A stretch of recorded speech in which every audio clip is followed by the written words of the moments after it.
the image. It keeps saying streaming with errors. I don't know what's going on. Sarah? We might need your help with this one. Yep. Assalamu alaikum. What's up? Assalamu alaikum. It's saying propagating and streaming with errors. Close the ones that are saying streaming with errors. Propagating means it's working. But close the ones that are saying streaming with errors.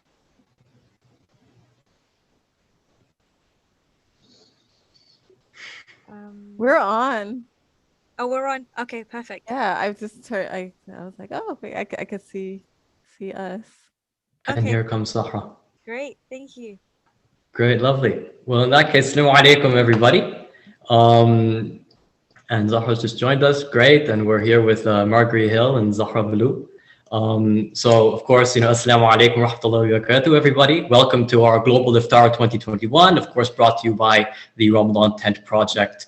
Obviously, this is the Global Iftar. This is the world's largest virtual Iftar, inshallah, beginning in London. So, of course, we began in London a couple hours ago, following the sun across the globe to the US, Australia, India, Qatar, South Africa, Turkey, and then back to London again. So thank you for joining us. Today we're going to have a few more people, inshallah, but everybody here is from California in the United States. And yeah, my name is Liam, and I will be your host for this evening, inshallah. So I guess just to give everybody a little bit of an introduction to some of the speakers. So at the moment, we got Margari Hill, again, who's coming in from South California. And so just a quick info of Margari. So Margari is co-founder and programming director for the Muslim Anti-Racism Collaborative, MuslimARC, as well as assistant editor at Alt Muslima, co-founder of Muslims Make It Plain, and columnist at Muslim Matters. She's also on the Advisory Council of Islam, Social Justice, Interreligious Engagement Program at the Union Theological Seminary, and the winner of the 2015 MPAC Change Maker Award. She has also nearly a decade of teaching experience at various levels. So that's Margari. Zohra Balu is a civil rights attorney, executive director on the Council on American Relations, Council on American Islamic Relations, CARE, in the up in Northern California. Since joining in 2009, Zohra has led the organization through a period of six-fold growth. Today, she manages one of the largest care offices in the country with a team of civil rights and social justice advocates dedicated to the empowerment of American Muslims through legal services, legislative advocacy, and community organizing. Zohra also provides direct legal services for victims of law enforcement targeting and Islamophobia. And inshallah, we'll have a couple more speakers joining us soon. And then, of course, when they come in, I can give a little introduction to them. And, just before we get in, so I would like to thank our media partner for this year, of course, Islam Channel, and give a big special welcome to all those joining from Islam Channel's Facebook and YouTube. Of course, it's a pleasure to have you all with us today. I also wanted to thank the Arts Council UK, who has helped us and has allowed us to continue our work this Ramadan, all of which is available on our website. Our work this Ramadan is supported, of course, also by Islamic Relief, our charity partner, and you can check out the incredible work Islamic Relief does at iruk.co.co/RTP. And so, our events are interactive. So I'd like to encourage everyone to hop on the Zoom meeting, and for those who are comfortable, to turn your cameras on so that we can see you, inshallah. We'll begin through a little quick run through of the tech. You'll find at the bottom of your screens or in the More section on your mobile reactions option, so you can show us your feeling in real time. There's also a raise hand option if you want to ask your speakers a question or add to the discussion, inshallah, later on. And someone from the back end will unmute you so that you can help engage and participate in the discussion. So thank you everybody for being here. And I guess just to begin, we can begin with, a little bit of kind of getting to know everybody. So I guess if, Zohra, you're coming in from Northern California, of course, you want to elaborate, how are things over there? What's going on? All that stuff. Sure. Assalamu alaikum, everyone. Assalamu alaikum, Liam. Assalamu alaikum, Marjorie. Ramadan Mubarak. I'm actually gonna turn off my background in a few seconds so that you could have the joy of seeing my cats join us through the call. But Ramadan in Northern California, it's not quite like pre-COVID, but it's also not like 2020. And so there's this interesting hybrid of we're going to the masajid, they're open, people are praying with their masks on and 6 feet apart. Some people are socializing and having iftar together. Some are doing it safely, some less so. But I think there is a sigh of relief in the air as more and more people get vaccinated and the numbers start to get better in California. And so we are so grateful that Allah, has helped us come through this very difficult and challenging time, and hopeful that we can carry the lessons from this time onward, even as the pandemic eases. Yeah, of course, certainly. So sorry, just before we kind of go back on that point, of course, Zohra has entered the call now. So of course, welcome, Assalamu alaikum. Inshallah, they're doing okay. Oh, so sorry, you're just on mute, just in case you want to say something. Walaikum assalam wa rahmatullahi. Great. So everybody, just for the audience, just to give you guys a little bit of information on Zohra.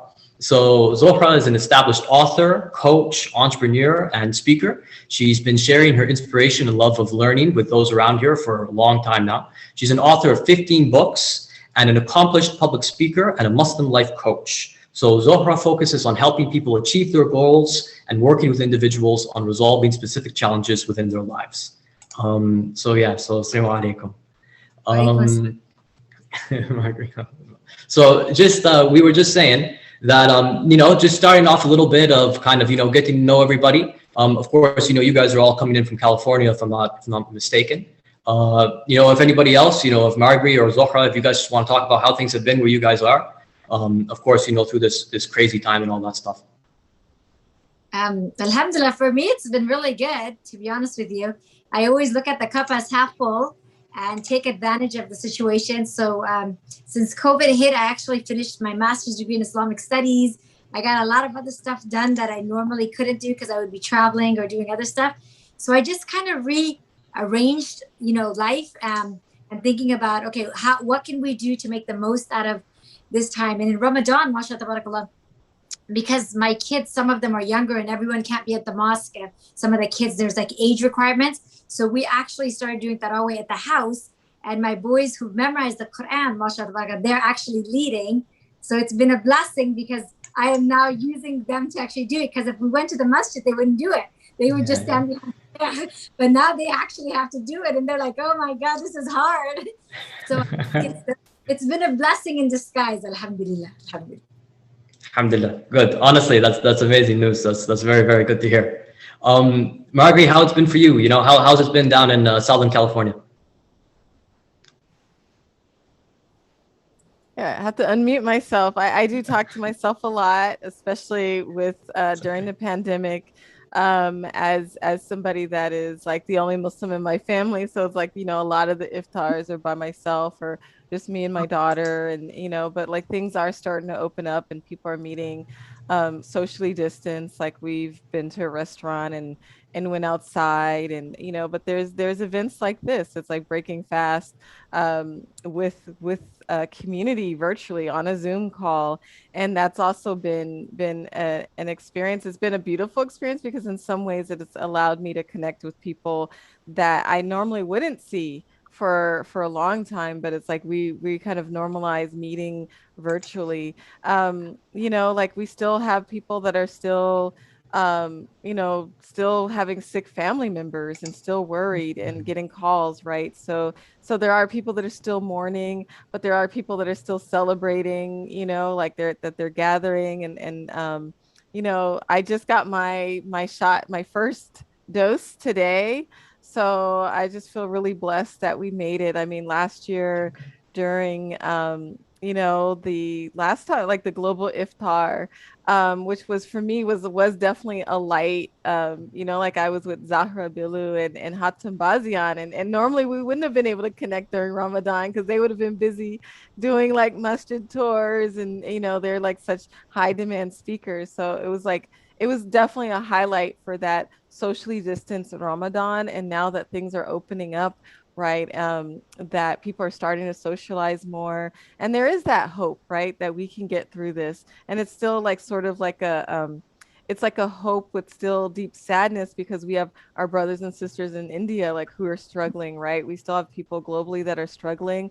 And so I'm just seeing a lot of people digging in deep to their pockets to donate and give. So it's like still a lot of generosity and a lot of care, as we're grateful to make it through a second Ramadan during this pandemic. Good, alhamdulillah. Exactly, alhamdulillah. Well, you know what, alhamdulillah, everybody's, found a way, it seems, to, exactly, like, be grateful and get through this. Is anybody else, if you're here in the audience, if you want to, tell us a little about where you're from and, kind of engage with the speakers, of course, now would be a great time to do it. Of course, if not, then we can go into kind of seeing what the speakers have to say. But, of course, if anybody wants to, it would be a great time. No, that's cool. Great. Well, we have, 3 speakers, and inshallah, another one will be joining shortly. All 3 of them do amazing community work, like really, really cool stuff. I gave you a little spiel of it kind of at the beginning when I was kind of introducing them. But everybody here has been involved in the Muslim community in the United States for a very long time. Everyone here has been doing very, very good work. So I guess, if, to be honest, from any of you 3, kind of whoever would feel the most comfortable, kind of talking about what it is, kind of how their journey has been, what it's been like, getting to where they are and working and operating in that environment, and, talking a little bit about their work. That would be great. Whoever wants to go first, really. Yeah, sure. I can start if you want. To be honest with you, I've been on this journey for 12 years. And as a homeschooling mom and a lecturer and giving all this, I will tell you it's definitely not easy in the US. There's a lot of hate. There's a lot of racism towards the Muslim community. And you get to see it more when you travel within the US to places that they don't have a lot of Muslim communities and they're far from it. So we've experienced a lot of it, but it just makes you stronger. It just brings you closer to Allah. It makes you more thankful. And for myself, it's been something that I learn from, I grow from, and I keep thinking, how can I make it even better? And so, you don't quit. That's what you do. And that's what I've taught my kids. You don't quit. You get the death threats. As a speaker, I'm not going to lie. I go to lots of different universities and colleges, and I've had death threats many times, police officers in the crowds.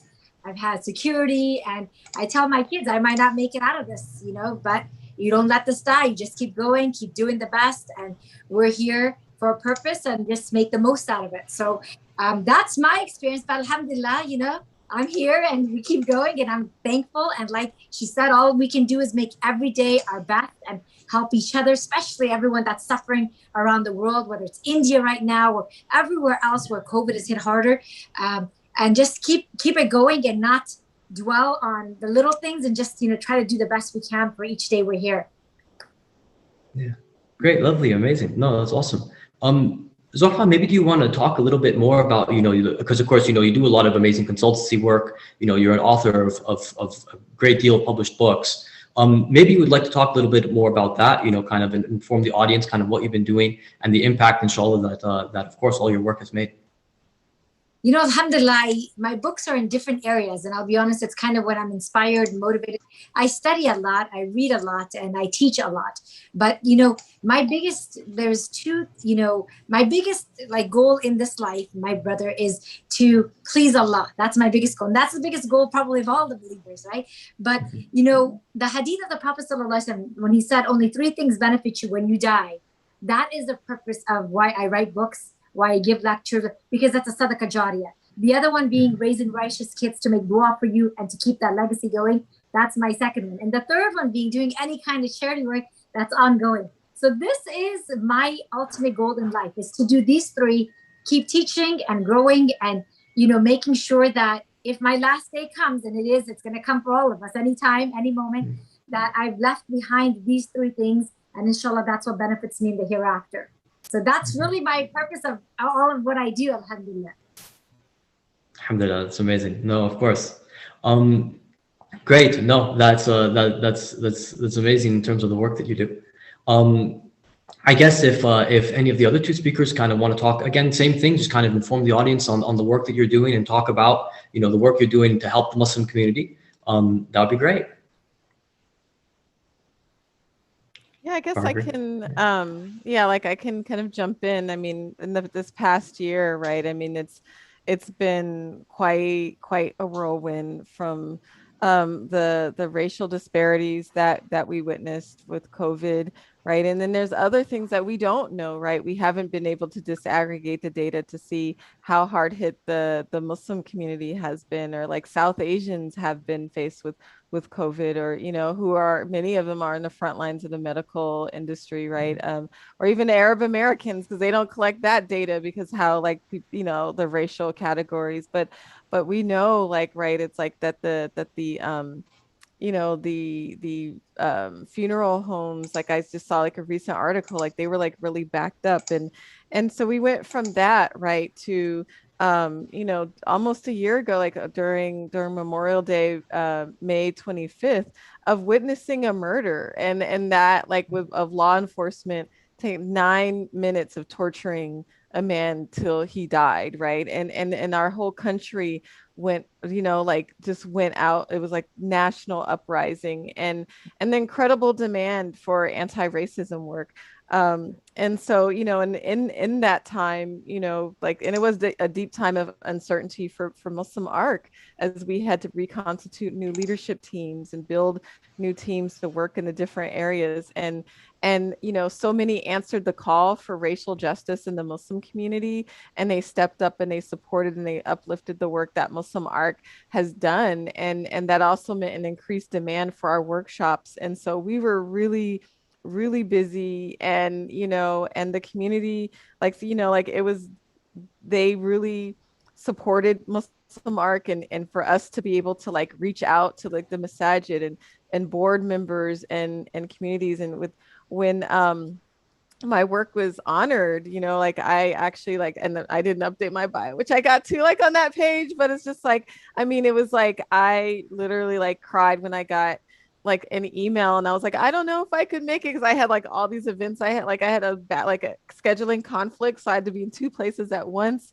And when I got a message from the Council of American Islamic Relations National, and they honored my work as Muslim of the Year, and I don't feel deserving. Like, the only reason why I was like, okay, I'm gonna take this award, and I'm gonna like really speak to my team, the people that were behind us, and all the donors and all the supporters and the Muslims that were out on the streets, saying that Black Lives Matters, right, that are really pushing to address this like mass incarceration system, where we've invested so much money as a nation into punitive, right, into to you know, and punitive measures of addressing social ills, rather than focusing on like things like feeding people, right, or addressing the root causes of why people commit crimes. And so, you know, I accepted on their behalf, and we continue that work. And in 2021, you know, many of the organizations went beyond the you know, surface level, because there's this deep commitment that comes from our tradition, right? Our first ummah, you know, the Prophet Muhammad sallallahu alaihi wasallam, he was anti-racist, like the first one, right? Like we were 1400 years ahead of doing that, and that multiracial, and they didn't have like constructions of race like how we have it now. But we know it's like Salman al-Farsi, right? There were those of African descent. There were different tribes and different folks in you know, that first ummah that were part of you know, like that community, and built that. And because of their efforts and their sacrifices, we're here today, and we're able to, like, they passed on this deen. And for me to do this work is really inspired by, like, it's deeply, like, one is like a faith imperative, right, for us to do it, and two, like, a building solidarity, and for me to think about what is the future for our generations, right, as the most racially diverse community, like religious community in this country.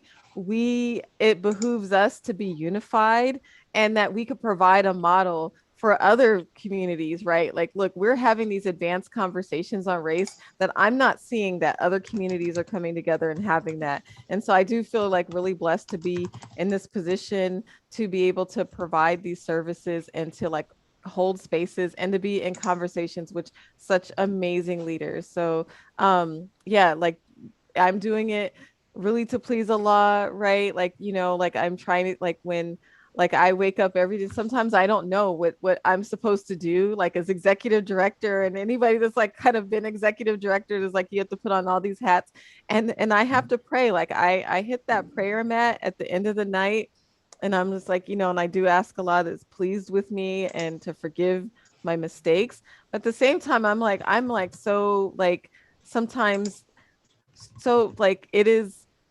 mesmerizing, but it's also like the problems may sometimes seem so big, or I don't know, and I just ask for guidance.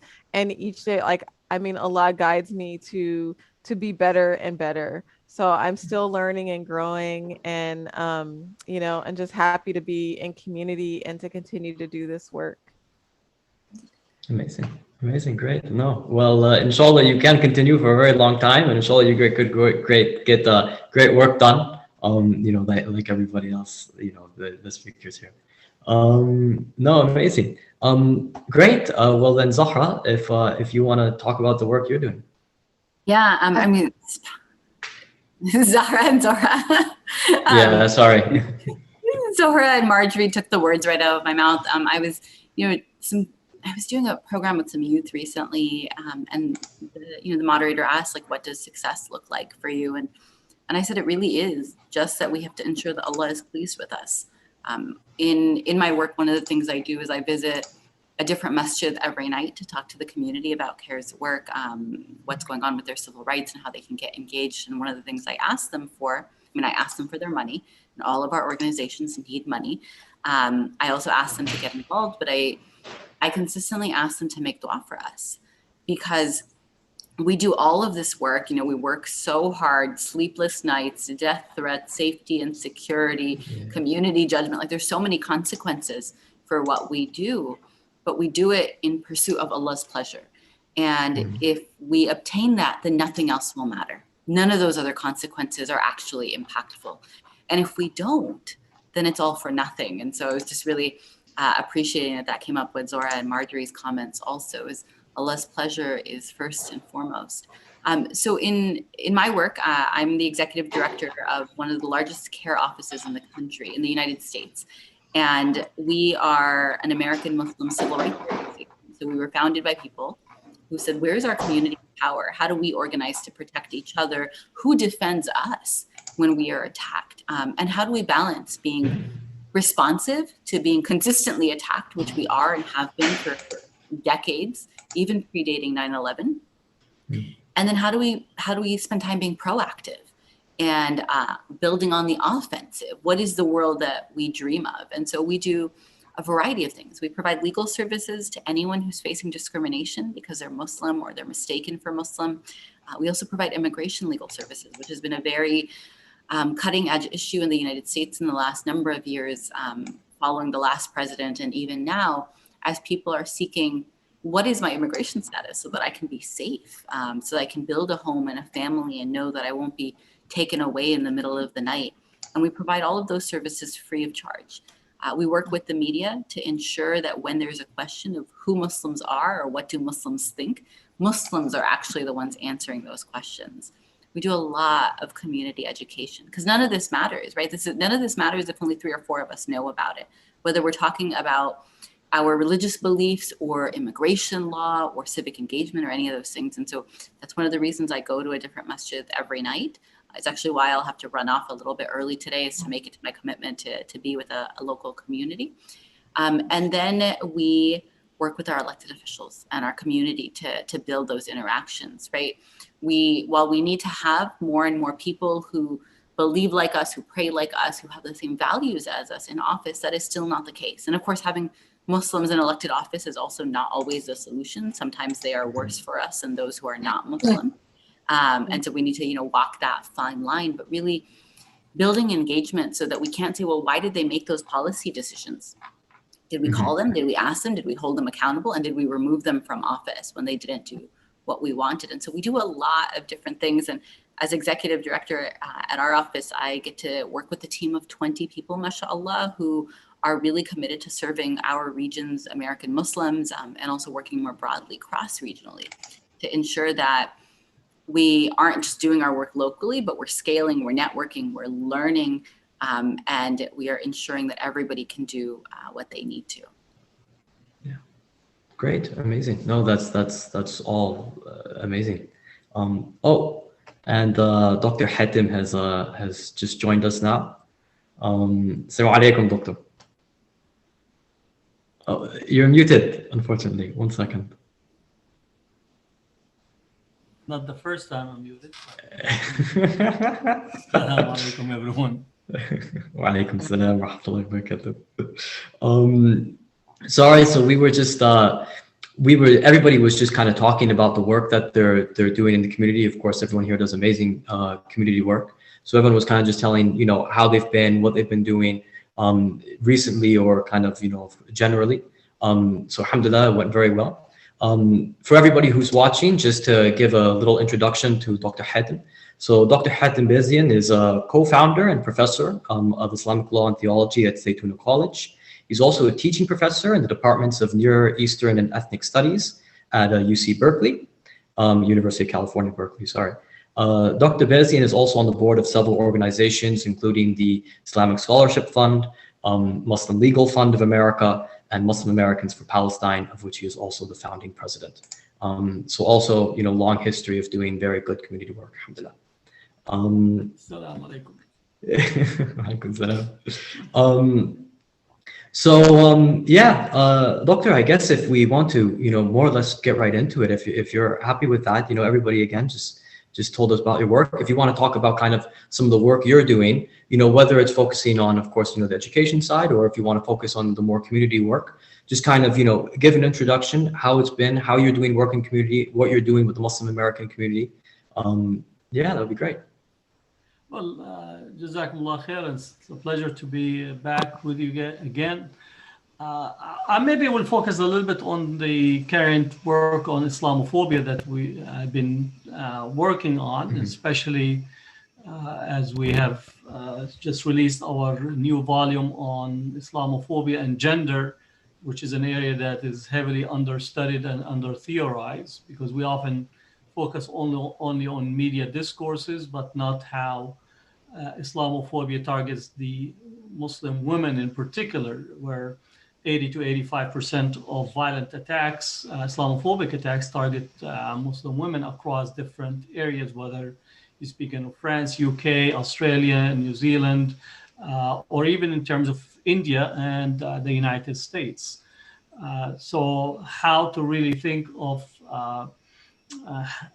locating Islamophobia in the long history of otherization, racism, and discrimination, while not losing the sense of how to actually also assert the Muslim community ability to empower itself. I know that many approach Islamophobia of just if we could get people to know the 5 pillars, they will actually, Islamophobia will end. Or if you, what I consider to be the fair and lovely approach, which is if you just beautify Islam, then Islamophobia will at least be countered or defeated. Or if we just, you know, increase our engagement in civil society, it's Islamophobia will end. All these areas are important to engage in, but they are not really thinking of what we are dealing with in terms of Islamophobia. Islamophobia is not really about Muslims. It's about the majority that wants to use the Muslims in order to craft its own identity at a time where they feel what you call, they're using the replacement theory, the immigrants and the refugees that are taking over our society, that Western civilization and Eurocentricity is no longer driving the values of our society. So the Muslims fit into what you call the right box at this time, not alone, but they fit into the right box in order to drive white victimization in order to assert that what we need is to come and take back our society. But taking it back from whom? Right? In essence, taking it back from native populations, from the Black community, from the Japanese, the Chinese, the immigrant, the refugees. And if you add it up, it would actually gives you a long history of how the racial structure operates, where you use a particular group in order to drive this right or this assertion to claim the land, to claim the resources, but also to claim exceptionalism on a global level, which gets us into a whole clash of civilization discourse. Huntington, in page 20 in his book, he says that unless we hate what we're not, we can't really drive of how to love ourselves. So the whole theology is the theology of hate that is at the core of this clash of civilization. And I argue that it actually puts Christian theology on its head, because if Christian theology is previewed on love and the sacrifice in there, if you think about Huntington, is actually saying that the essence of how we drive self-love is by finding somebody to hate. I do recommend for him maybe to go to Dr. Phil or therapy, but unfortunately, when it becomes a driving policy, both domestically and globally, you see the consequences on that. So that just in terms of, I don't know how long do you want me to talk? Don't ever tell a professor to talk, because we're programmed for 50 minutes and an hour and 30 minutes on Tuesday, Thursday. So just tell me what, if it's a conversation, then we could go in that way, inshallah. Okay, great. No, inshallah. No, that was great. I guess one thing we can do, just because Margari and Zohra, I believe you guys have to go a little bit earlier, just because it's, of course, Adhan time and have to leave. So I guess if we want to, kind of open the floor a little bit, just for, a little bit of question and answer. If anybody from, of course, the audience here does have any questions for any of the speakers here, that would be, now's a great time to ask, really.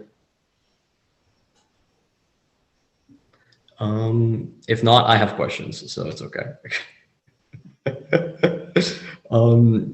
Great. No. Okay. So I guess, kind of for all you guys, but again, we'll, Zohra and Dr. Hatem, of course, you guys have a little bit more, so I'll address, you guys specifically in a little bit. But I guess, for Zohra and Margari, kind of in the spaces that you guys are operating in, and I know you guys all operate, in relatively similar spaces quite a lot of the time. But, kind of really, doing a lot of legislative work, doing a lot of, community work on the ground, so on and so forth. How have you guys seen, and, apologies, of course, this question's kind of like, oh, does that really make any sense? But, kind of in the wider discussion now on race and politics and everything within the United States, kind of what's the position of the Muslim American community, and how does the Muslim American community kind of fit into this discussion now? Is it playing a big role? And kind of what's the future, not just, of this discussion, but Muslim American community's place in this discussion, sort of thing. You guys get what I mean? Kind of? Yeah, I guess I can start with the sort of kind of discourses, right? Especially just given the centrality of like Muslims and like we're hyper visible, right? There's a few hyper visible groups in the United States that are going to be targeted, like Muslim Americans, Black folks, right? Like like and since and a large portion of Muslims are Black, so it's like there's going to be and sometimes like that one of the identities gets erased in that, right? And so but like when we think about and I don't know if anybody watched The Verdict and the crowds, the image, but if you look at the image, right, like of last week when the verdict, the Chauvin verdict, I'm butchering his name, but I don't care. But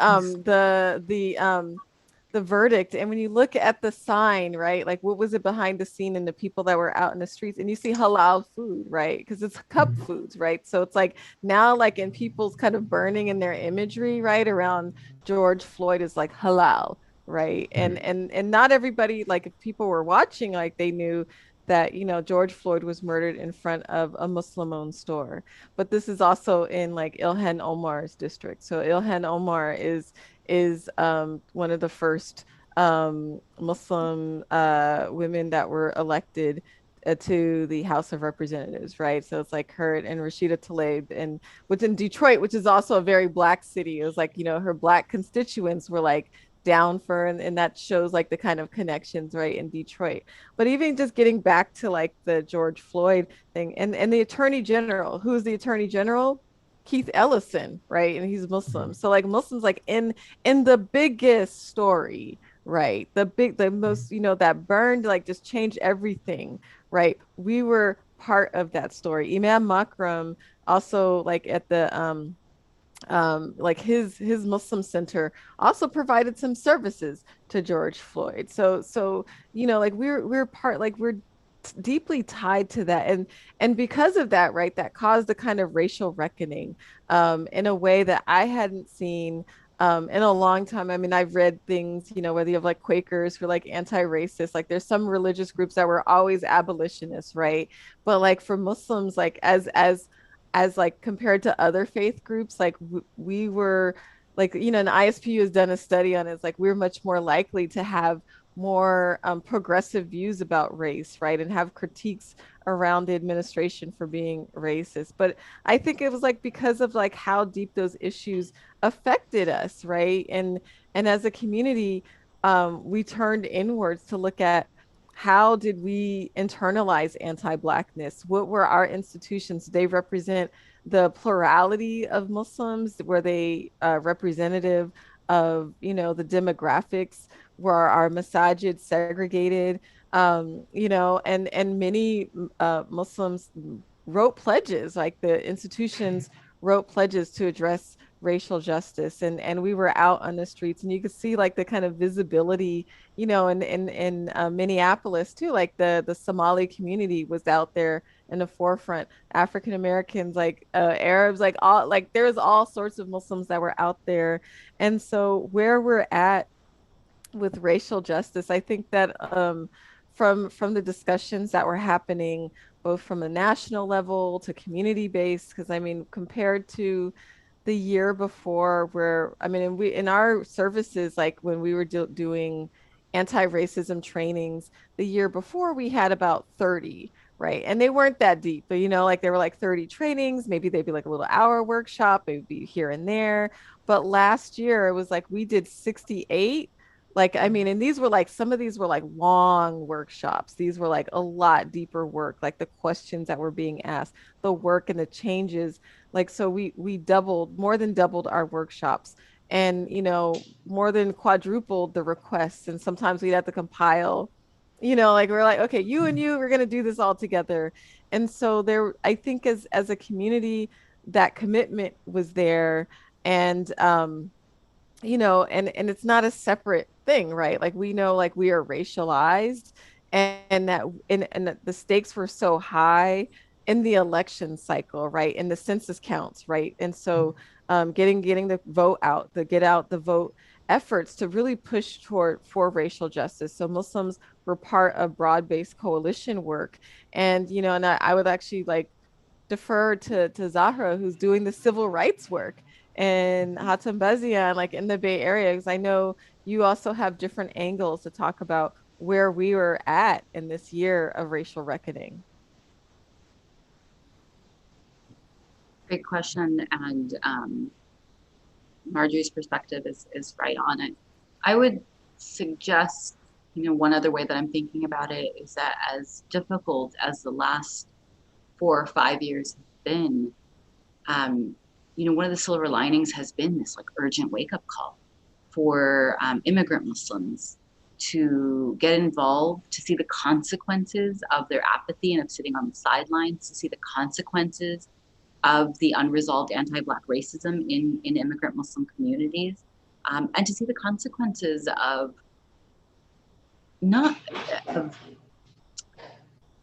of maybe only giving lip service to activism prior, right? Like we were confronted with all of that in the last several years in a way that we haven't been maybe since the first few years after 9/11.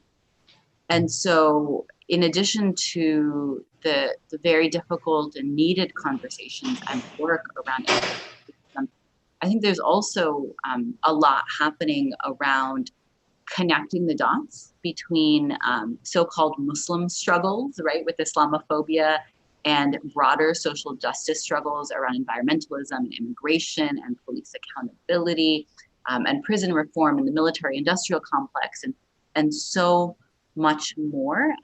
There are more and more Muslims that are stepping up and running for office. We haven't seen these kinds of numbers since pre-9/11, and I think even then we've exceeded those numbers, and it's young people, right? It's not people that are older than me or my age, it's people in their 20s who are saying, you know what, I'm going to throw my hat in the ring and I'm going to see what happens. And they run for school board and they run for city council and they run for Congress and they win from time to time. And so that's been really exciting.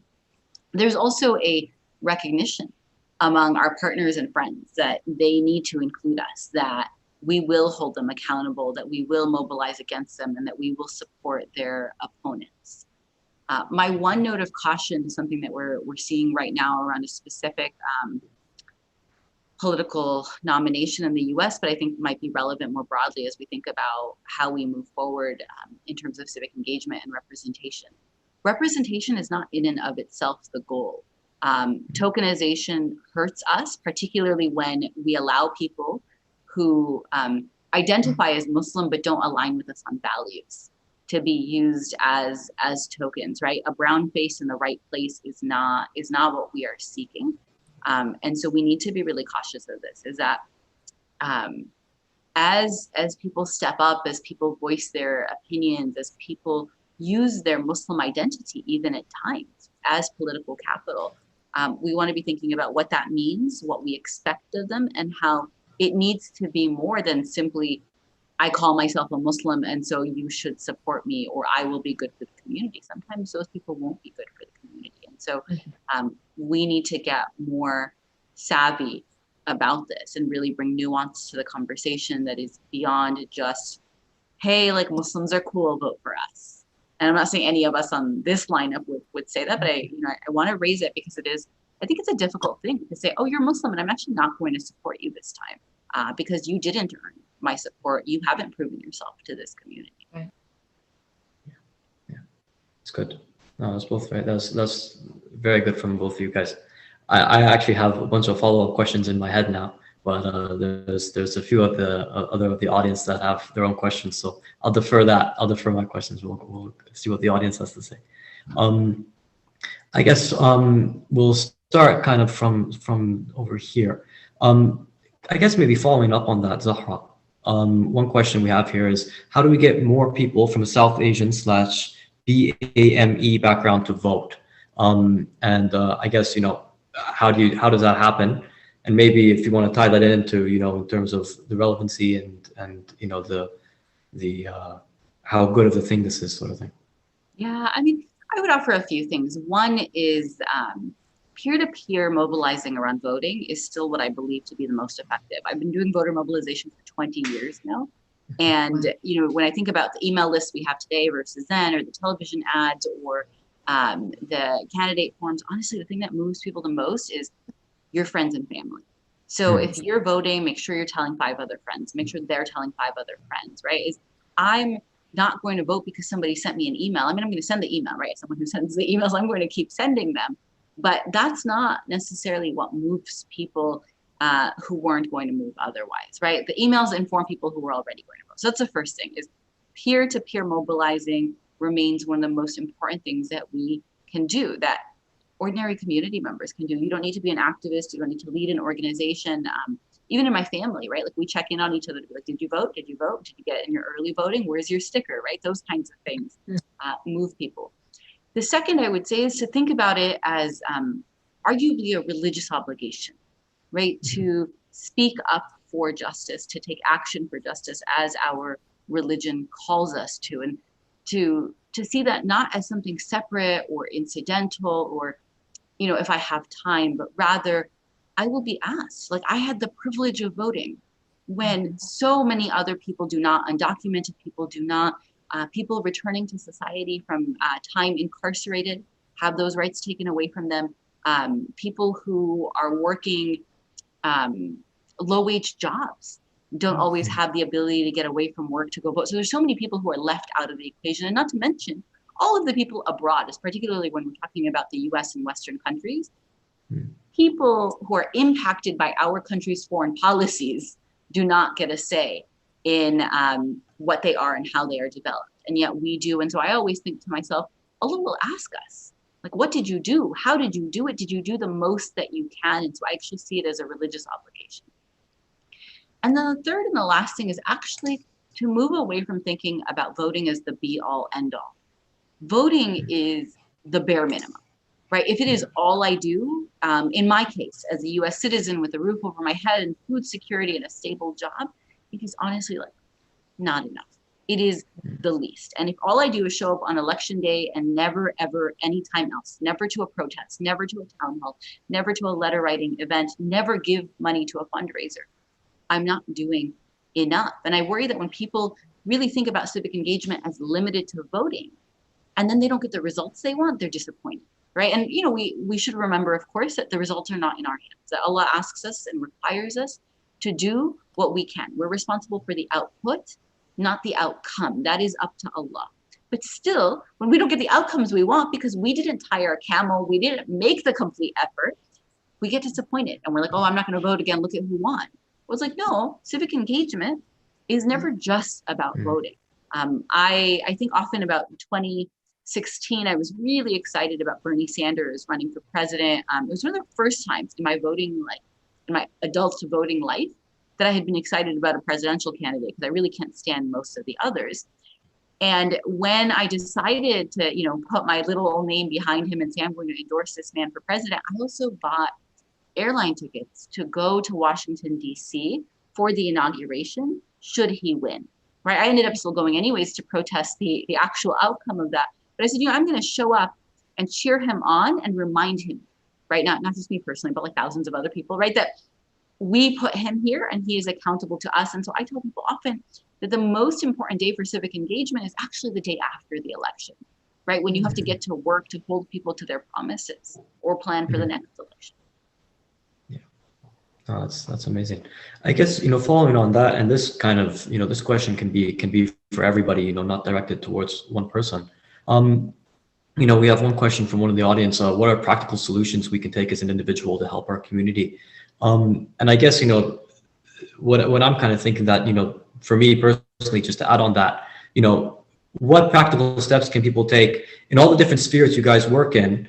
You know, what do you guys think are maybe some of the most, you know, the practical and the most useful, you know, even if they don't seem, oh, big up thing, or the thing that immediately comes to your head, kind of like, okay, what's the most useful thing that you as an individual can do to build on, you know, all the things that you guys have all mentioned? Well, maybe I could jump in here with a different direction, is that all politics is local and all community building is local. The Prophet ﷺ said that none of you truly believe if their neighbor goes to bed hungry and you're fully satiated. So, and that hadith is so impactful because it goes to every your neighbors in 7 neighbors in each direction. For me, that hadith is about what you call social connection for community building, because we often think of the larger picture that we want to have what you call that the revolution is going to be televised, and most likely right now is going to be on what you call social media, but your next door neighbor house is on fire and you're just really completely disconnected with it.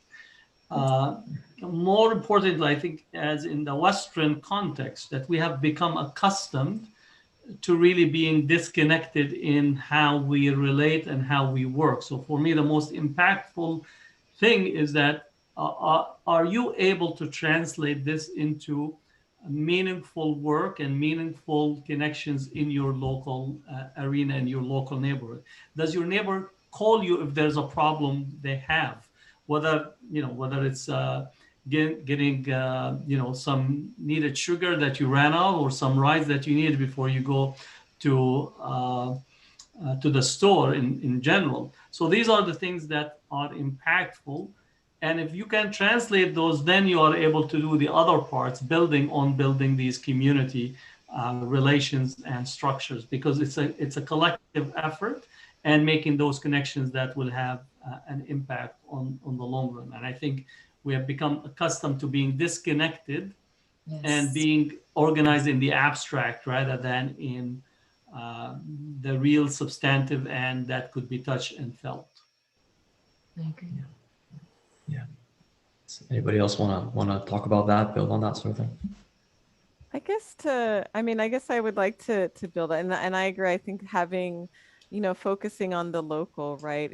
So much we don't really understand like how our civil liberties, like that's where you can have like expand the most rights, right? Like in your city, right? And it expands in your state, and so like in certain some counties have like the most progressive, right? Like, like as far as like laws, like as far as making sure that folks who are working have rights, and some states are much more progressive in protecting rights than others. And then, so I think that's so important is one, I think that we have to think about this in stages of like how, like some practical steps that we should really learn is getting our political education. But like, where do we get that, right? Learning through organizations that are doing that kind of work. Like we really like, one, the demographics of Muslims in America would not have changed if you did not have folks going out and doing like just mass education for people for voting rights in the civil rights movements. They were going to sharecroppers to share stories, right? So like the first stage is like learning, sharing the stories, right? So we have to get in that mass political education led to the mass movement that we know of, like of the civil rights movement. And from there, we had the Voting Rights Act, and then that led to eventually like the Immigration Act, which opened up and allowed for people coming from non-European countries to actually become and get citizenship, when that was like, there's so many pathways to stop that. So it's like we benefited from regular people, poor folks, oppressed folks from getting that political education. So the first step is like getting educated, right? Learning. The second one is like when we have to think about where are resources. Resources aren't just money, but even though like money is a big factor, and especially if you don't have the time to give, you can even like, even if you don't have a lot, you could pool money. You can go and ask people like, hey, I'm doing a fundraiser for these people that are ensuring our civil rights, who are ensuring our human rights, who are working to protect the environment. You can start to pool money together, doing a fundraiser. There's so many creative things that you could do as a stay-at-home mom. I started MuslimARC as a stay-at-home mom. Like now I'm like career woman, fly all these different places and everything. But there's so much that in civil society that regular folks do. So the areas that we can consider careers, if you're a bright person and you understand business, right? Running a nonprofit is like running a business. Like, don't just think the only career that you could have is as a doctor or engineer. That go for a PhD in education, or business administration or nonprofit administration, in philanthropy, right? We need the whole ecosystem. So be okay with your children even taking those careers, because it's not that bad. It's like right, for someone that can yeah, like, so just like, I know, like, I mean, if my daughter's going to go into this work, I'm like, you do your best, right? And you get the education and the skills. So you're the nonprofit management, or if they're going into politics, like they're bringing their best, right? So I think being open that you could work, in social change, that there's careers in this. And, or if you don't want to work, you have your career and you're set, volunteer. If you have a few hours, right? Volunteer. There's lots of opportunities, especially now virtually, or even the day of, to spend some time working with the organizations, because as you get to know them, you'll build a second family, right? And sometimes you just may even provide some relief for input. Join a board, learn to be a good board member. We need good board members, right? Like, so there's so many areas that you could be involved, from committees to volunteers. And finally, like, just as a reminder, you know, we have to redistribute. We have to think about our giving, annual giving for those of us who are getting older, or even thinking about our wills, thinking about like, okay, what are we going to pass on? We should obviously pass on to our children, but thinking about for posterity, right? That sadaqah jariyah could be in those organizations of giving to endowments, starting down endowments, and let's think like very creatively around that. So each of those are like ways that we can escalate up, but it's sort of like opening up our mind. And we really should think about as far as like, this is not just giving to help other people, but this is giving to ourselves. This is giving to our souls, and thinking about how we could support. There's so many resources that we have to offer, our expertise, our money, and our time, that, you know, in different stages of life, that we could support the work. Yeah. Amazing. Amazing. No, that's great. Does anybody else wanna you know, talk about it? But you know, of course, that was great from both of them. Oh, that's perfect. Yeah, great. In that case, we'll have a few more questions. Let me just get through these. Actually, one thing is, I guess, you know, we have one question here from one of the audience members. How do you introduce social justice into our spaces, as introduce it in a way to everybody without forcing or polarizing anybody? So again, I guess, you know, kind of building on what was just said, you know, of course, about, you know, local work and, you know, reaching out and so on and so forth. What would you guys say, again, you know, whether this is relatively open or whether this is, you know, again, you know, sorry, Dr. Hatem and Zohra, just because you guys are here for longer sort of thing. But you know, of course, for Margari and Zahra, you know, if you guys want to talk about that in your spaces, and how, you know, how do we introduce these discussions maybe more into the Muslim community sort of thing.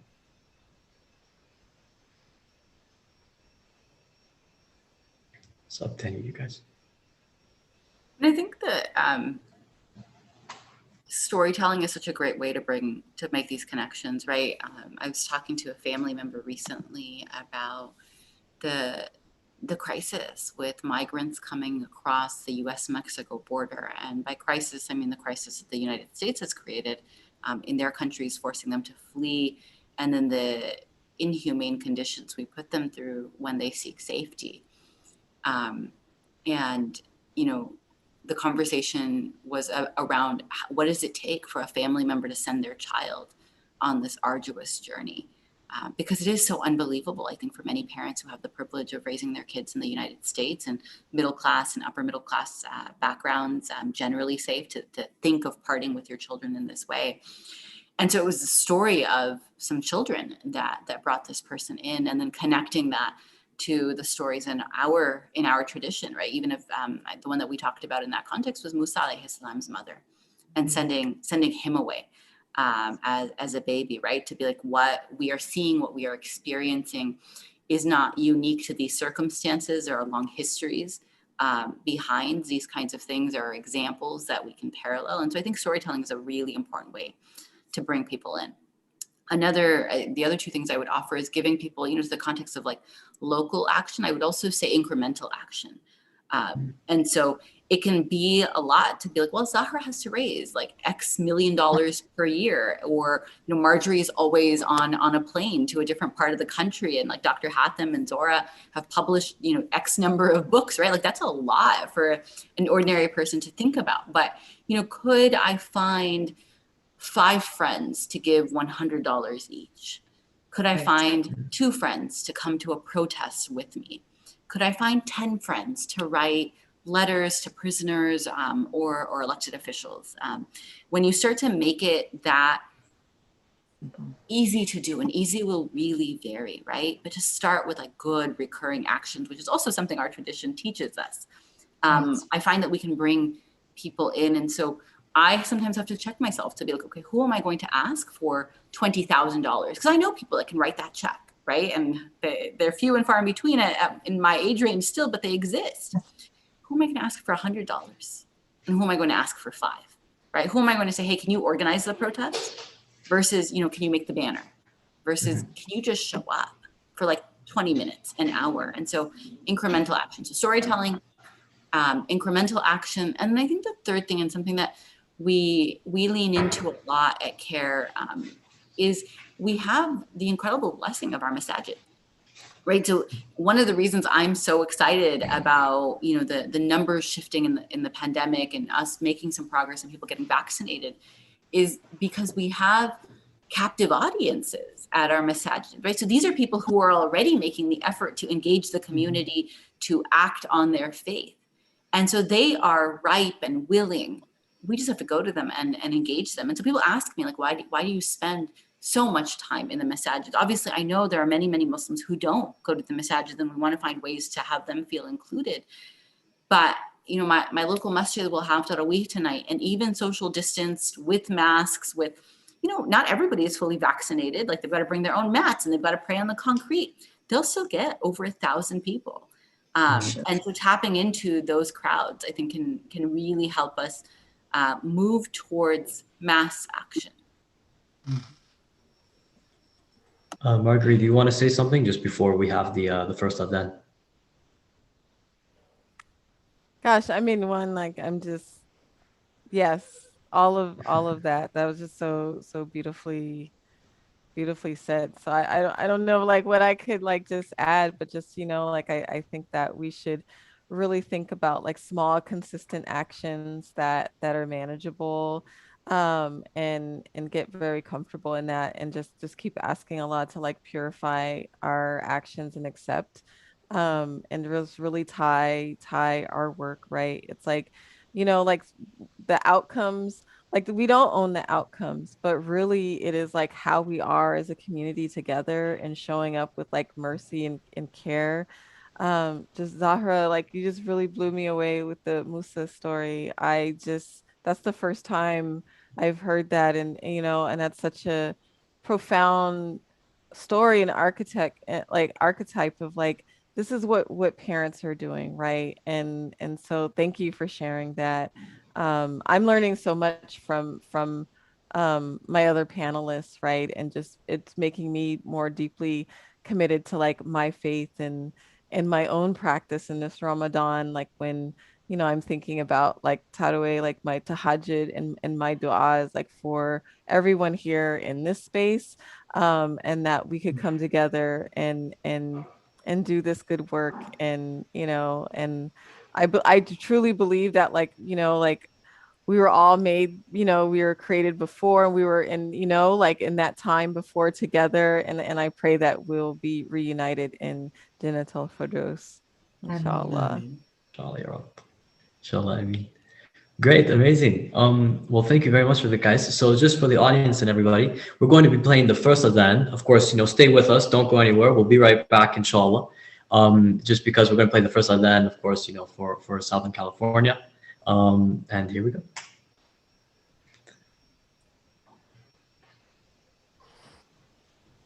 اللهم إني لك صمت وبك آمنت وعلى رزقك أفطرت ذهب الظمأ وابتلت العروق وثبت الأجر إن شاء الله.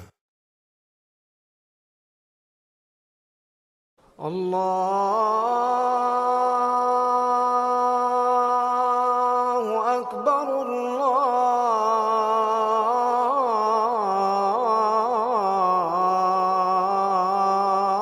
الله أكبر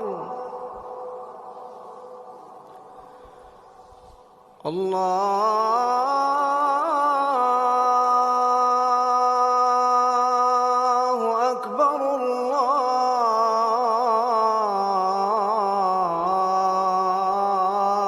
الله أكبر أشهد أن لا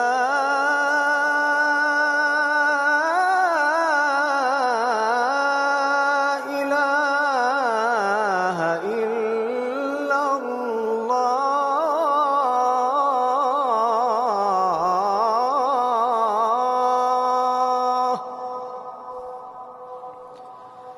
أشهد أن لا إله إلا الله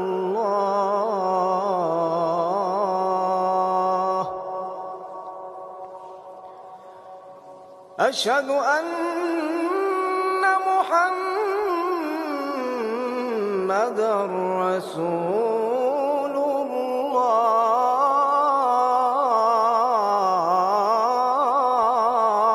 الله أشهد أن محمدا رسول الله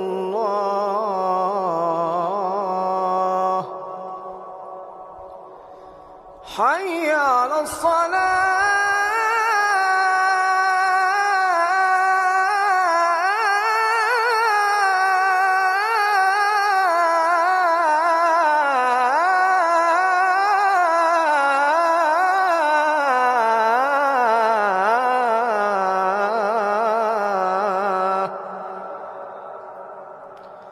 حي على الصلاة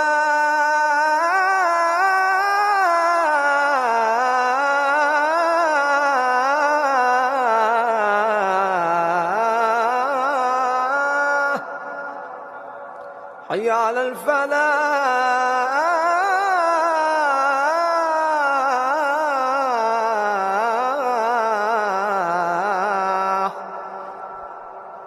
حي على الفلاح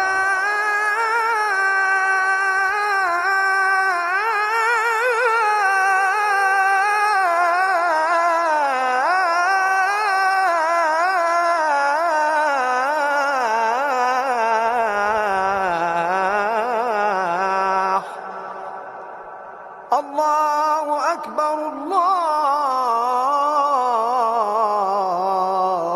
الله أكبر لا إله إلا الله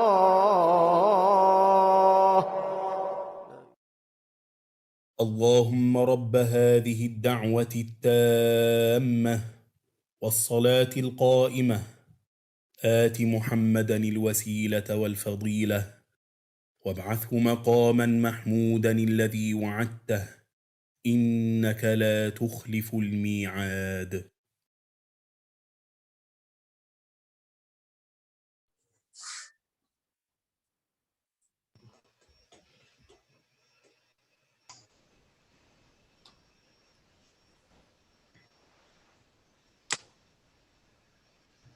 Great, thank you very much for that. Great, lovely. Jazakallah khair. Of course, I believe Zohra definitely has to leave, and of course, Margari, if you have to leave and eat, that's totally understandable. But of course, if you want to stay and chat, that's great too. Yeah, awesome. I guess to be honest, we can more or less get right back into it. And next question, for you, Zohra, is of course we were just talking about the importance of storytelling, and I was thinking maybe if you wanted to kind of relate that to, of course, all the great work that you do, and in terms of maybe talk about the impact that your work has done also in raising awareness and building links and strengthening kind of people's consciousness of these issues. Is it Zohra or Zahra? I just Zohra, you, sorry. No, that's okay, I messed up. Very close. SubhanAllah. So I think, something like they were saying earlier, we start off small, and the way I look at life is you start off with yourself, and then you take it with your family, and then you build with your extended family, then you go to the community, and then you keep extending bigger and bigger and bigger. And that's how I look at every project I work on as well. So if you're doing something like I always say, if I'm not a good mom to my kids and I can't raise my kids right, I don't need to be teaching the community. I need to start at home and build outwards. So I think this is a point I'd like to hit on for everyone out there. Start with yourself, start in your own home, and then slowly build out and, take these little steps, but build on that, because there's no point if you're changing the world, but your own child is suffocating from it. And it's something we need to work on. And I see a lot of us suffering from this. So this is number one. Number two, I'd say, when you're working on the projects and, share it with your kids, share it with your family members, let them see it, because, there's three types of people in this world, right? People who make things happen, people who watch things happen, people who wonder what happened. And we need to be the ones who are making things happen, but we need to share that with our kids and show them that they too can do it. So they're not going to be just like us. Our kids won't be. And I've learned that the hard way. I'm telling you, as a homeschooling mom, I'm like, all right, you're going to do this. And they're like, no. And I'm like, why not? They're like, because I'm not you. I'm like, okay, so what will you do? So whatever dreams or goals our kids have, and this is what Sister Margari said, mashallah, and we need to hit this big as Muslims, is whatever dreams and goals your kids have, so long as it's halal, it's within the Sharia, support them. Let them do it. Let them get big and let them be the best at it. And really, when we're going to affect people the most is going to be when we are the best. So if we are the best ourselves and we work on ourselves, then our neighbors will see it. Our coworkers will see it. Our audience will see it. Our readers will see it. Everyone will see that. So when we work on ourselves first, then we expand out. That's and like the doctor said, mashallah, do our neighbors know us? If we're going to say no, our neighbors don't know us, we have a lot of work to do. Before we go out to our social media platforms, let's get to know our neighbors. Let's get to let them feel comfortable with us and be that. And I'll tell you just one short story with this, because I think it's so empowering. When I moved into a new community, I go and knock on my neighbor's doors, take some food. I'm the one that goes and introduces myself. And one time I went to literally my next door neighbor, and she didn't open the door, and it was me and my kids, and I took them, and she's like, no, I don't want it. I said, oh no, I'm not selling anything. I just moved in next door. I just wanted to introduce myself. I bought over some food. She's like, no, I don't want it. And I was like, okay. Now I couldn't see her because she was talking through a screen door, but it was very dark and I couldn't, I was trying to see who I'm talking to, and I said to myself, I said, if this neighbor knocked on my door in the middle of the night, I wouldn't know who she is. I don't know if I'd open the door. Now, when I did this, I got to meet like 5-6 neighbors. One evening, maybe 5-6 days down the road, one of the neighbors got locked out of his house. He literally he went knocking on the neighbor's doors. No one opened it except us, because I got to meet him. He came in, it was cold. He got locked out. He thanked me. He used our phone. He waited in our house. I offered some food. I mean, this guy was so thankful. Now, I couldn't have done that had I not met him, because I wouldn't know is really my neighbor or not, right? So it's so important for us to know our neighbors and get to know them and be there for them, whether they're Muslim or not, and show them really what Islam is about by our actions, because this is exactly what the Prophet ﷺ taught us, because that's what we build on. And that one person, knowing me, then he's going to tell his family and his friends, oh, it was my Muslim neighbor that, and that's how Islam gets to be what it is, because it's through our actions. And so start off small and just get to know your neighbors and your schoolmates, your coworkers. Get to know them. It's okay. Open up with people and let them see who you really are, inshallah. No, that's amazing. And actually kind of related to that. And, of course, at least in my head, this is kind of like, a big topic is, of course, the issue of parenting, right? And, of course, there's always been challenges, but, there's, for a lot of people in the Muslim American community, I'm not American, I'm Canadian, I'm from Toronto, but like, it's kind of similar sometimes. A little bit. But, it's not like colonialism. No, so kind of like, in terms of bringing up, children again in this environment, but of course also, in any Western environment, what do you guys think are like, the main challenges of that? What do you think would be some of the main challenges? And relating to that, what you just said, Zohra, in terms of, basically ensuring that we're instilling those Islamic values in the children from a young age. What would you think are maybe some of the main challenges, and maybe, relating it to all the other things that, everybody else has talked about? SubhanAllah, being a homeschooling parent, it's like the umbilical cord is still attached to me. It hasn't been cut off yet, because I don't get a break. It's like 24/7. There's no vacation, holidays. They're always with me, alhamdulillah. So that being said, I think it's very important to raise them with the values of the deen. That's why I chose to homeschool. I went to public school all my life. I've been here since I was a refugee, 6 years old in America. So I know what public schools are all about. And I chose to take a different path to give them something more than what I had. And so when I decided to homeschool, it was really to build them on who Allah is, what is our religion, what we do, and to show them that, be comfortable in your skin. And so people always go, oh, when you homeschool them, you separate them, they don't know society. I said, no, you actually give them the confidence, you build them. So all of my children, mashallah, they graduate high school at the age of 13 and start university. Now, some parents may not like that, but that's to them, to each their own. the way I look at it is I'm raising men and women, not boys and girls.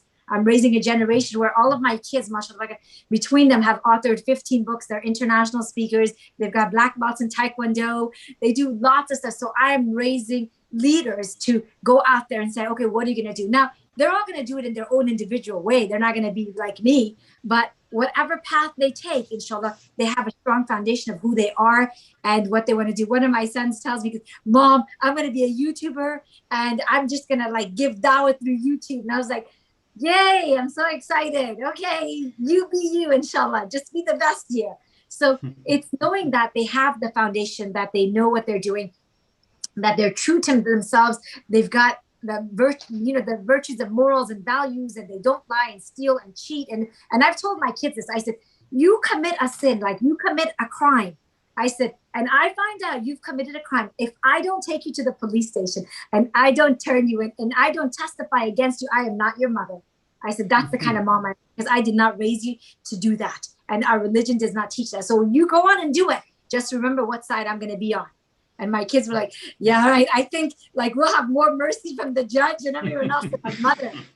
So it's so imperative that as parents, we become role models and we try to do our best, but we teach this to our kids from an early age to do the right thing. Like, I tell them, if you lie, I'll be, I will be angrier than if you told me that. If you told me the truth, yes, you'll have a consequence. But if you lie, it's double the consequence. Don't lie.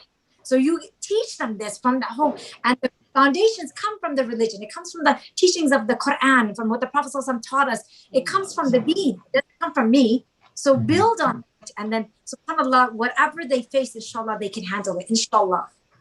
Inshallah. No, that's amazing. So much. Sorry. So great advice. My little one is like, okay, feed me, and so I'm gonna go into my mom mode. So Jazakallah khair. Thank you for the wonderful advice, Zohra. I look forward to following your work and being a better mom while I'm doing this movement work. See, she popped in, so she wants her Thank you very much. Honestly, it was great having you. Salam. That was great. No, and yeah, that was great, Zohra. 100%. I guess, Dr. Hatem, one thing I'm personally, kind of wondering, and of course, Zohra, if you want to talk about this as well, kind of the spaces you guys operate in, how, what would you guys say are some of the main challenges, Dr. Hatem, if maybe you want to talk a little bit about academia, in terms of being, obviously practicing Muslims, where Islam is the focus of your guys' life and the work you do and everything that, it's who you are. How much pushback have you guys seen maybe because of that in the spaces you operate in? You guys know what I mean? Well, maybe the question could be divided into a number of areas. I think because the area I work on is highly contested. So I work on Palestine, and you can't get more contested than that. I work on Islamophobia, which is also very contested. I teach the subject of Middle East Islam, right? So aside from being practicing Muslim, you are dealing with an area that is under the microscope constantly, and you have many antagonists that are well funded. We need, at least from both the pro-Israel funding to the Islamophobia industry, which is we're dealing with about 114 different groups that are all funded to the multi-million-dollar that is targeting all the work that we do. And then the Middle East Islam in general also is within that area. So what you're going to have the pushback, you're going to have the challenges, but the key is that you have to find allies that you work with, and you develop your at least nods of impact and influence.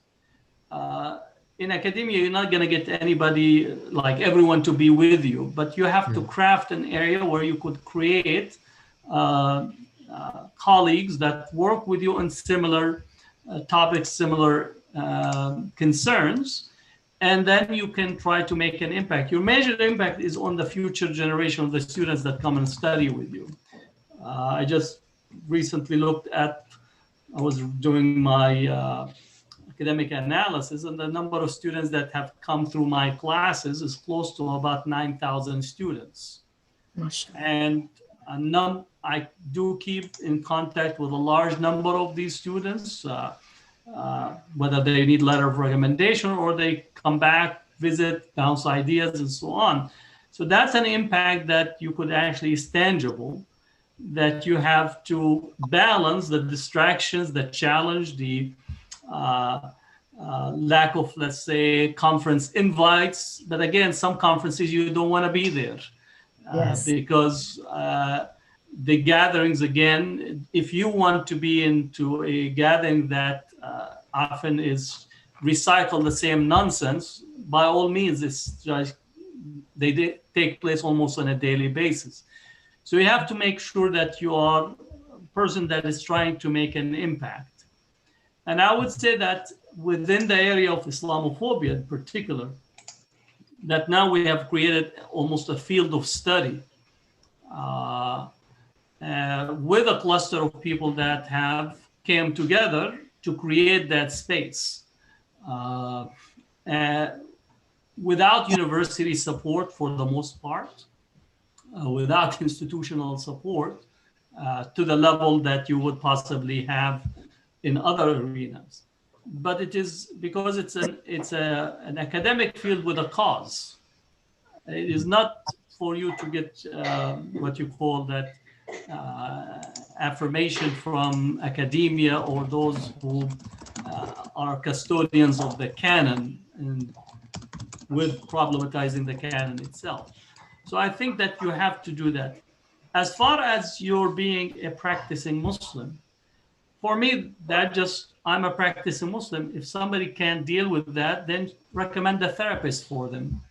That you should not accept to be the therapist of people that have committed themselves to being closed-minded, that there is something called Muslim and they're practicing and they see the world in different ways.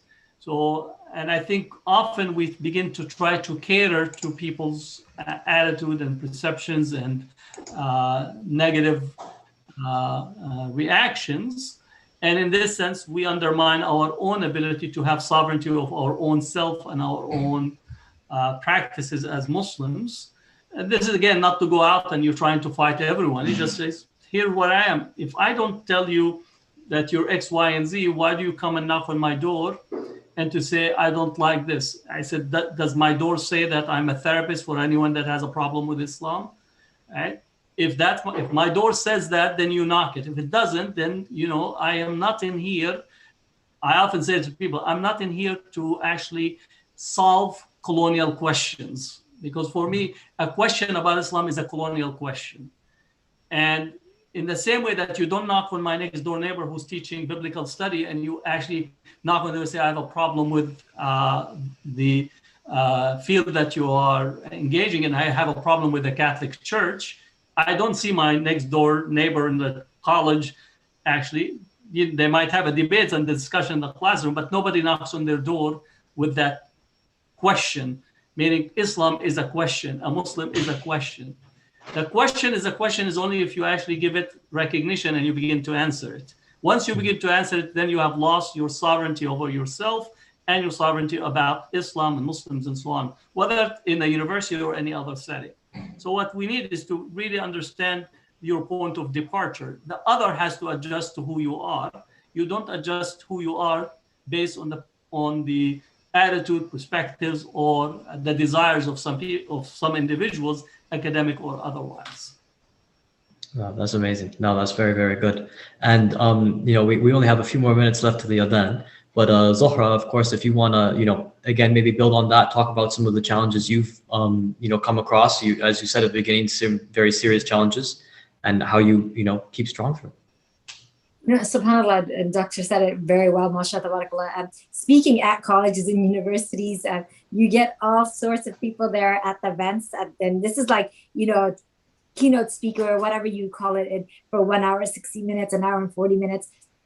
But being there, I will have my hecklers in the room standing up and just trying to make a seed. And you just have to learn, like the doctor said, you have to be in control of the situation, number one. But you have to be very confident in who you are and what you're doing and where you are and in your skin, so that you're not insulted, you're not affected, you're not worried. Like, I was walking one day with my daughter and my two cousins' daughters that were walking, and these guys walked right by us in San Francisco, and they're like, "Oh, take those towels off your head." And I turned around and I looked, I said, "Oh, you don't like the color?" And I just kind of like threw a joke off. So you just kind of throw it off and not be worried, I mean, I was in Palo Alto at Stanford. I was going to Stanford Hospital because I had a brain aneurysm a few years back, and I was going for a second check, because I got out of Kaiser, and my sister said, "Let's stop at IKEA and let's just, get like fresh air before you go to the hospital again." I said, "All right." So now I am like with morphine, I'm buzzed, I've got a brain aneurysm, and I'm walking slowly through IKEA, and this guy walks by, and his wife is pushing the shopping cart. They're in their 50s, white Americans, and he goes, "Oh my God, look, there's a terrorist coming up." And because I was high on morphine and I just kind of looked at him and I said, "Thank you, sir, for your nice words." And I just kept going. And my sister's like, "What'd you thank him for? What did he say?" I said, "Oh, he just called me a terrorist."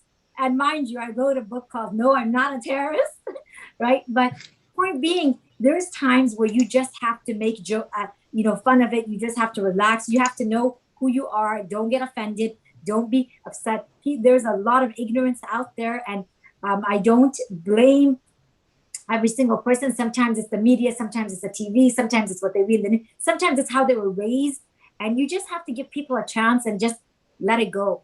And our job is, for me personally, is if I can make a difference by showing who we are by our actions and answering those questions. I do answer the dumb questions. I won't lie. When I'm sitting in the plane and people start saying, "How come your people go doing this?" I will get in that conversation.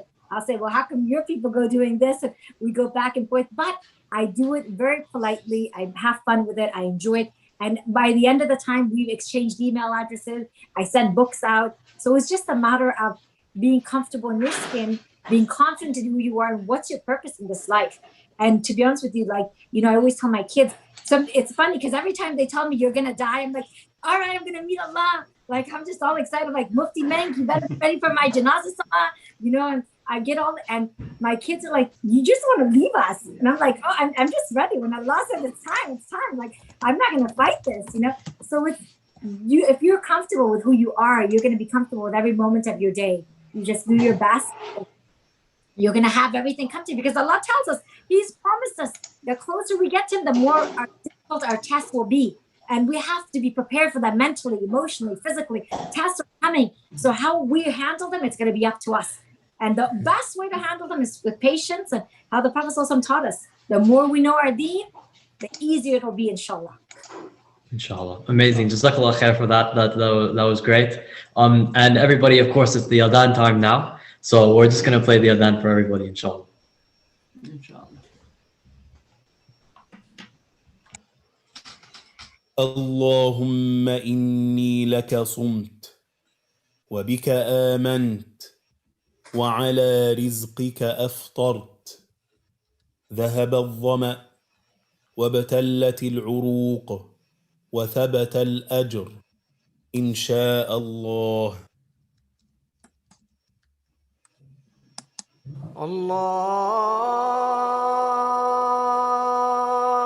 الله أكبر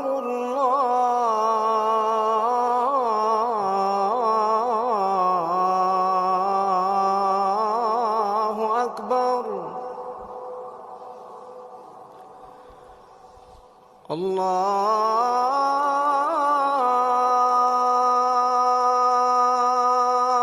أكبر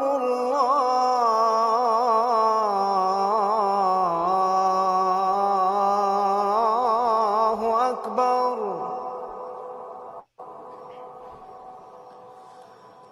أشهد أن لا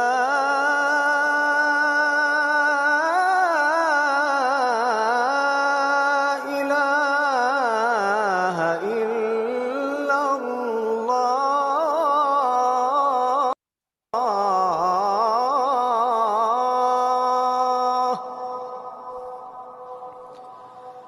أشهد أن لا إله إلا الله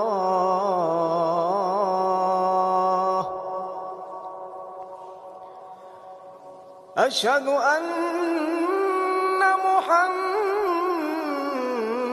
محمدًا رسول الله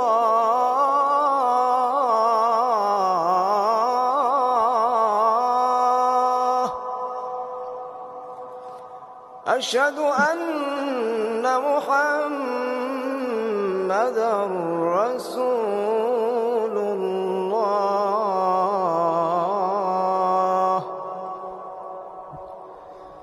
حي على الصلاة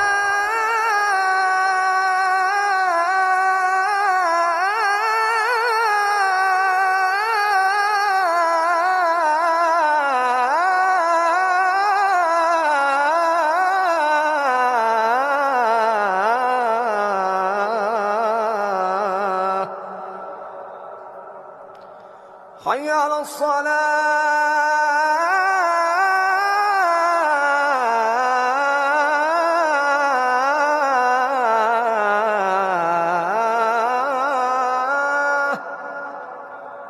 حي على الفلاح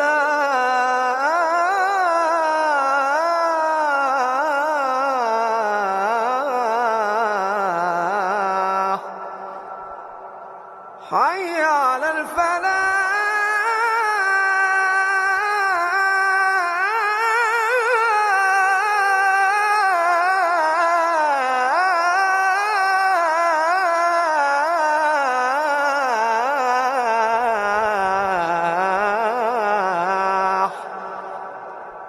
الله أكبر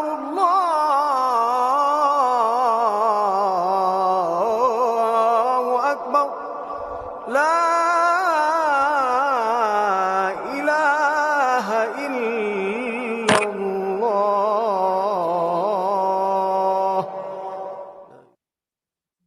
اللهم رب هذه الدعوة التامة والصلاة القائمة آت محمدا الوسيلة والفضيلة وابعثه مقاما محمودا الذي وعدته إنك لا تخلف الميعاد.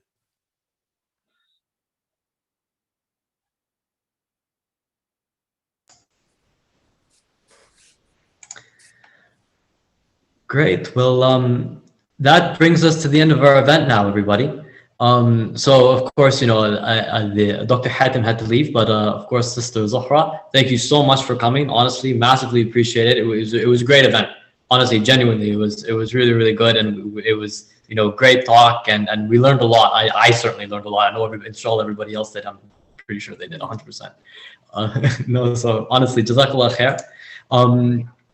And of course, just before we wrap up, I just want to say thank you again, of course, to Islam Channel, our media partner this year, and also to the Arts Council UK for making this event possible. And again, you can read more about how we are fighting world hunger with Islamic relief at iruk.co/RTP. And just before we leave, also, I just want to remind everybody, I guess, that of course, Ramadan is the month of charity and giving. So we wanted to encourage you to support the Ramadan Tent Project and help us continue our work. Your support is vital to keeping us going. And inshallah, as the world transitions back to normality, we can get our in-person events back up and running, after the pandemic's over, obviously. But also, keeping events like this going, right? This was a great event. It was done by Zoom, and we need your support in order for it to keep going. So please check out the links in the chat box, inshallah. And any amount that you guys can donate is greatly, greatly appreciated.